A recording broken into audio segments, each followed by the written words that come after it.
Naniniwala naman ang ilang legal expert na maaaring patatagin o kaya'y guluhin ng reklamong kudeta ang Administrasyong Arroyo.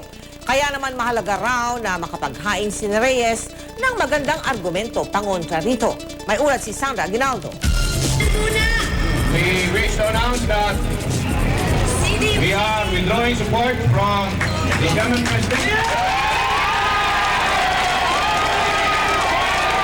Ito ang mga katagang binitiwan ni dating Chief of Staff at ngayon Defense Secretary Angelo Reyes noong araw na tinalikuran ng liderato ng militar si dating Pangulong Estrada.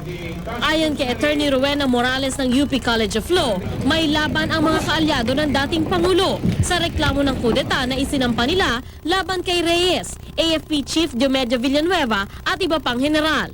Wala raw maaring itawag sa ginawa nila kundi kudeta. Some sectors would like to say that the success of EDSA 2 had so much to do with the military. This is now all a matter of fact. We will have to prove.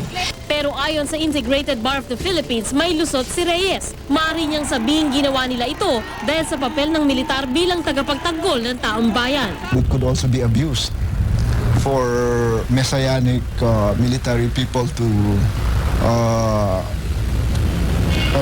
to take over power. Ayon kay Morales at Pilando, may maidudulot na maganda at masama ang isinampang reklamo. Kung matatapatan ito ng magandang argumento ng militar, lalo pa raw titibay ang administrasyon at AFP. Kung hindi naman, pagdududahan ang legalidad ng administrasyon. Yan ang front page. Sandra Aguinaldo, GMA News.